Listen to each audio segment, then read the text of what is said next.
and welcome to the Watchman. Well, we're seeing the violent side of the global jihad right now in a major way. We have the terrorist army ISIS conquering territory in the heart of the Middle East, raping, torturing, beheading, even crucifying anyone who does not submit to their dark vision. We have Hamas raining thousands of rockets on Israeli towns and digging underground tunnels that would enable it to massacre Israeli women and children. Then, of course, there is Al-Qaeda levying new threats against America as the anniversary of 9/11 approaches. Now, that's the jihad you do know about. Today, we're going to talk about another facet of the jihad against the West, one you may not know about. It's a stealth jihad, an attempt here in America and in Europe to shut down any criticism of Islamic radicalism and any honest examination of the threat we face. Joining us today to talk about it is the president of the Center for Security Policy, our good friend Frank Gaffney. Frank is a former Assistant Secretary of Defense under President Reagan and is co-author of the must-read book, Sharia, the Threat to America. He is also featured in a new film called Silent Conquest that we'll be discussing today. Frank, welcome back. Eric, it's great to be with you as always. Always great to have you, my friend. And I think a good place to start is, look, we know that ISIS is beheading people across the Middle East, beheading Americans, but there is a stealth jihad also going on, as I mentioned in the intro, Frank. A lot of Americans may not know what that is. Talk about what's going on under our noses right now in the U.S. It doesn't involve physical means yet, but it involves an infringement on free speech in particular. Well, Eric, thank you for what you do to educate all of us about how these various elements come together. And I think one of the most important places of nexus is the subject of your book, of course, the Muslim Brotherhood, from which each of these jihadist groups has really sprung. The trouble with the Brotherhood, from our point of view, is not only that it is as committed to Sharia, this body of repressive, totalitarian, anti-woman, anti-Christian, anti-Jewish law that ISIS is now imposing in the areas it controls, and Al-Qaeda and the Taliban and Boko Haram and Al-Shabaab and on and on. But the Muslim Brotherhood is even more insidious because they have figured out, drawing on the experience of Muhammad, interestingly enough, that when you're not strong enough to use the preferred means of imposing Sharia, you still have an obligation to engage in jihad to that end, but you need to do it through more stealthy, as you say, subversive means. And the Brotherhood has really practiced this craft both in their home country of Egypt and elsewhere around the world, including in the United States, for over 50 years. Yeah, and you have been on the front lines, Frank, sounding the alarm about this subversive jihad, and you've also been a victim of this Islamist suppression of free speech. Tell us a bit more about that. Groups, Muslim Brotherhood-connected groups like CARE, ISNA, this whole alphabet soup of Islamist groups here in America. Yeah, well, they are Muslim Brotherhood front organizations, and their role is to advance what the Brotherhood calls the civilization jihad.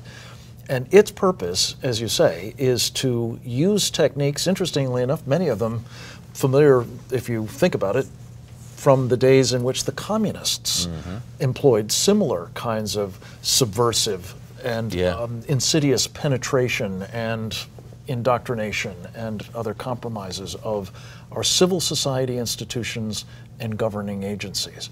And that runs the gamut from the media and academia to the church to the financial sector, and not least, of course, to the government itself. If you criticize Islamism, you're called an Islamophobe, Big time. A racist. A bigot, and I've been called all of those things. All conversation is shut down. And this is really at the core of how the stealth jihad operates. Is if you can silence people who know what's afoot and who are warning, or more importantly in a way, who are doing the training for people in the FBI and the Department of Homeland Security and the United States military and the U.S. intelligence community, who are our first lines of defense against this kind of enemy, well, you make hugely greater the likelihood of your success in taking us down covertly, as they say in the Brotherhood's own words, by our hands. You know, it's the epitome, Frank, of the fox guarding the henhouse. We have a clip right now from the film Silent Conquest. We talk about, the Obama administration, and they, in my view, Frank, are aiding and abetting this push by the Muslim Brotherhood in the United States to suppress free speech. Check out this clip from the film Silent Conquest, featuring Frank Gaffney elsewhere in the documentary, but this is a telling clip, I believe, about where the Obama administration stands. Take a look. The future must not belong to those who slander the Prophet of Islam. I consider it part of my responsibility as President of the United States to fight against negative stereotypes of Islam wherever they appear. I checked the Constitution for the oath of office of the President of the United States, and nowhere in that oath of office does it say anything about defending Islam against negative stereotypes. Frank, it seems what we're seeing in the Obama administration, not just by CARE and the media, but in the Obama administration itself, in the highest echelons, the president himself is kind of a push or a desire to suppress free speech. Those who slander Muhammad, he won't stand for that. Interestingly enough, Hillary Clinton played a prominent role during her time as Secretary of State. She ran something called the Istanbul Process, whose explicit purpose, as you know, Eric, was to find a way, despite our First Amendment freedoms, to prevent people from saying things or making videos or writing books or in other ways offending Muslims. And I don't know, but that sounds a lot like Sharia blasphemy law to me, and the extent to which they have in fact insinuated into this country is evidence of the progress of the civilization jihad. Now, you have some new information for us today, Frank. One of the lead, lead guys in this civilization jihad is a guy named Mohammed El-Biari down in Texas. Senior advisor at the Department of Homeland Security, I believe, or fellow at the Department of Senior fellow at the Department of Homeland Security. A guy who's been linked to the Muslim Brotherhood movement, has made many radical statements, which you've documented. What's his latest career move? Well, we profiled El-Biari among 6 of the people who have been influential with the Obama administration in our course, MuslimBrotherhoodInAmerica.com. And you're absolutely right, Eric. I think that this guy is perhaps one of the most accomplished of the Muslim Brotherhood apparatchiks in this country, because he succeeded, with help from his friends on the left as well as the Islamists, in demanding that the training materials and trainers be basically purged from those agencies I mentioned. FBI training materials in Homeland particular. Security, military, intelligence. Where you can't say jihad, you can't say Islamofascism, Islamist. Offense if you do it, as we saw Martin Dempsey, the chairman of the Joint Chiefs of Staff, take Colonel Dooley out and shoot him effectively. Career over. Anyway, this is the trouble. Mohammed El-Biari has been operating at the senior levels of the U.S. government. He's just announced that he's resigning from this position as a senior fellow. He says he's going to go, quote, reform the conservative movement so that it can win, the GOP can win in 2016. I had an interesting experience, Eric. I was down in Dallas, Texas about 1.5 years ago now, and I was addressing a group of conservatives that meet there monthly on this issue of the Muslim Brotherhood in America, the civilization jihad they're waging, the subversion of the United States from within by our hands. And I was there to talk, among other things, about this guy.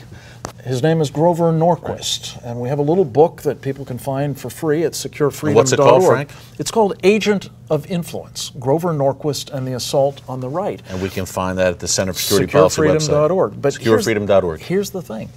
This talks about how the jihadists have attacked the conservative movement using the good offices and influence of a prominent conservative. Grover Norquist. And when I was in Dallas, I asked my host why, after the meeting, why they had a Muslim Brotherhood operative in that conservative meeting. And he said it was because the center-right coalition, Grover Norquist's organizational brand, had recommended Mohammed El-Biari. So I'm concerned that what we're seeing is more of this kind of penetration and subversion, and now in the conservative even among movement. The conservative ranks, in a way that's going to be hugely detrimental. Because, as you know so well, going back to that Cold War, counter-communist thing, it was the right that ultimately defended this country against an ideology bent on our destruction. We've got another one now, folks. And these guys are quick. These guys are quick studies. Frank, we can find all this at securefreedom.org. There you go. Also, check out the film Silent Conquest. Frank, thanks so much. We will do it again, my friend. My pleasure. Keep up the great work. You too. And up next, should we talk to our enemies? Can we make them like us? That's what the Obama administration seems to think. More on that after the break.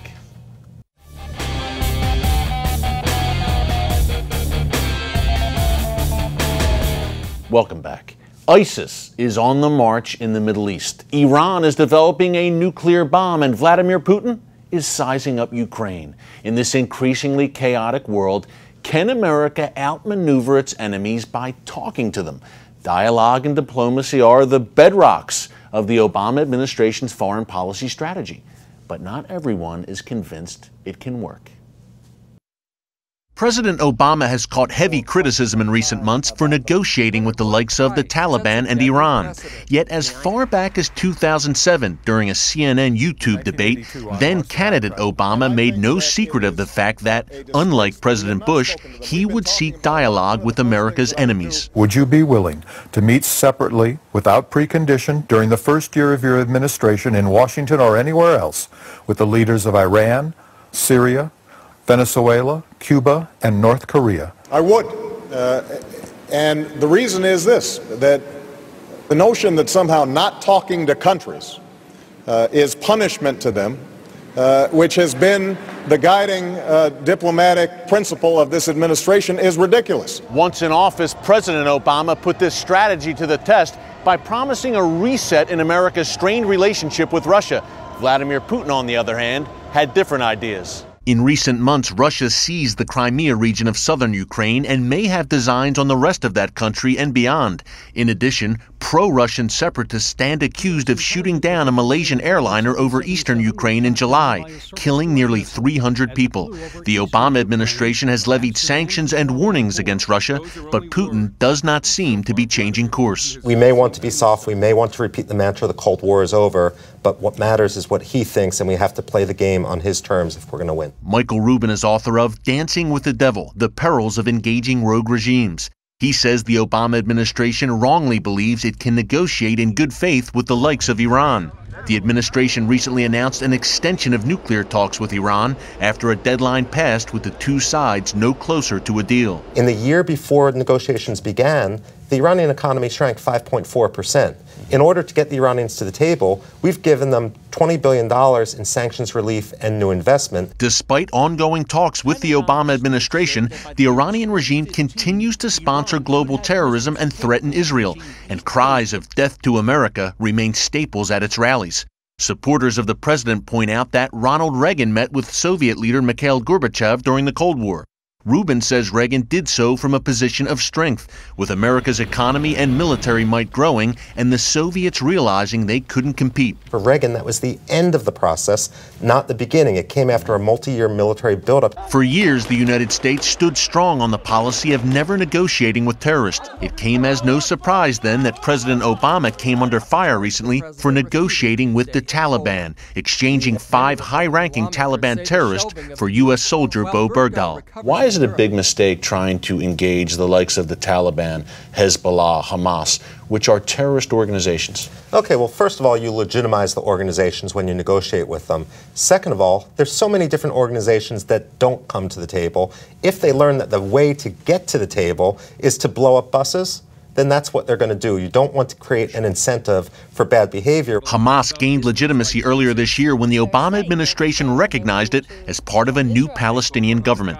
Hamas ignited a war with Israel shortly thereafter, launching thousands of rockets against the Jewish state. Because of the moral relativism that most of the Washington policy community has really engaged in, they can't distinguish between good and evil, and they can't distinguish between a genocidal, hate-infested organization like Hamas and a Western liberal democracy with democratic values like Israel. Sarah Stern is president of the Endowment for Middle East Truth. I'm on Capitol Hill almost every day, and based on what I'm hearing from many members of Congress on both sides of the aisle, they do not want to give money to the Palestinians if the Palestinians are entering into an accord with Hamas. Rubin warns that foreign policy missteps today can have grave consequences down the line. When a president loses political credibility, that gets restored when the next president gets elected. But international credibility, that doesn't get restored. We're going to be picking up the pieces for decades to come.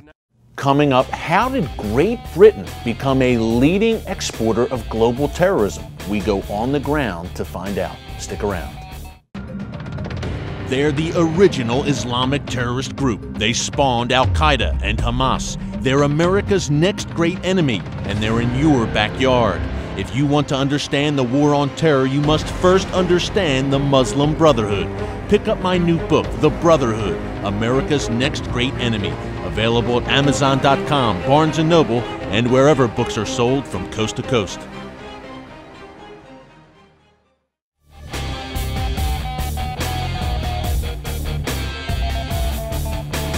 Welcome back. You know, we've covered the rise of radical Islam in Great Britain extensively on this show over the past few years. What's happening in Britain is a cautionary tale for America. As my CBN News colleague Dale Hurd reports from London, Islamization there is having a global impact. No one who has been paying attention to the growth of radical Islam in Britain should have been surprised that the terrorist who stood over murdered American journalist James Foley was reported to have a London accent. Over 1,000 British Muslims are now fighting for the Islamic State, and more are joining every day. The key thing to realize about British fighters in Syria is that they're not there to take a backseat role. They are very much at the forefront of this conflict. Britain is now a major exporter of terrorists, the result of multiculturalism. There have been warning signs for years. This was a Muslim protest in London CBN News brought to viewers more than 8 years ago.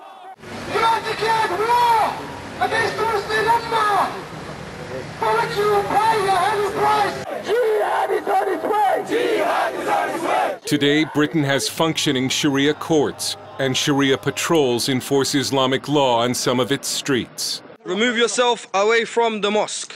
Go away from the mosque now. Muslim patrol. This is a Muslim area and you're not wanted around here. Islamic halal food is everywhere, and Islam is today the fastest growing religion in the UK. I actually gave up a modelling career for Islam, and I'm happy. It's the best choice I've made ever. Even though Muslims are a relatively small minority in Britain, there is a feeling among some British that their nation is being handed over to Islam, that the government doesn't care about promoting traditional British values, Judeo-Christian values, either because it doesn't believe in them anymore or because it doesn't want to be labeled as intolerant. British civilization has been a gift to the world, but the British don't care so much about their own civilization anymore, and it's into this vacuum that Islam is advancing. Sure, the British still care about their queen and tradition, but radical Muslims have been allowed and even encouraged to build a parallel society within this officially Christian nation. The reason we have capitulated in the West so much to Islam is self-hatred. There's an underlying self-hatred of our own societies, of our own cultures. Anne-Marie Waters is a former leftist who runs Sharia Watch UK. We've got this multiculturalism, this dangerous multiculturalism in Britain, which is killing women, killing girls, and the left not only doesn't say anything about it, but continues to push for it as a good, even though it knows, even though it can see that it's killing girls. We know for a fact that there are mosques in this country where little girls of 8, 9, 10 years of age are being married, quote-unquote married, to older men, and being raped. When British soldier Lee Rigby was decapitated in the streets of London, one of the first things Prime Minister David Cameron said was that the murder was not because of Islam. After the Foley decapitation, Cameron said it again. And to be sure, many British Muslims have condemned the murder. As a Muslim, you know, I feel we shouldn't do it. I think it's disgusting. I think that a lot of extremists have taken over and hijacked Islam. We come back to this, it's only a tiny minority of extremists, it's got nothing to do with Islam, but the point is, this stuff is coming directly from the Quran, from the Hadith. Muslim immigrant sex grooming gangs were covered up by the British police for 20 years. The British government's weak response to radical Islam has led to the formation of citizen groups and protest movements, like the English Defence League and Britain First. Britain first goes into the street to confront Sharia patrols and has horrified the British establishment for having the nerve to go into mosque to pass out Bibles to Muslims. And now, there's a nice British Army Bible. Spread the word of Jesus Christ around Bradford. Okay. Amen. Jesus Christ our Lord, we want to save you from hell. We reject the false prophet Muhammad and read the Bible. The chairman of Britain First is Paul Golding. This is a Christian country. Our heritage is Christian. We take it very seriously. We hold it dear. So giving out Christian Bibles in a Christian country on British streets to people who are British citizens, we don't see anything wrong with that. Have you looked around for any threats at all? But when we were with Golding, he was dodging the police, who seemed to view him as a troublemaker. The British government is going to have to decide whether it cares more about being viewed as tolerant or about stopping terrorism, because the whole world is now paying the bill for Britain's experiment in multiculturalism. And we have got to start dealing with this. We've got to say, look, we have freedom of speech. You can't beat up women. We won't stone people to death for their sex lives. You have to accept that, or you can't live here. Dale Hurd, CBN News, London. Coming up after the break, some final thoughts. Stick around.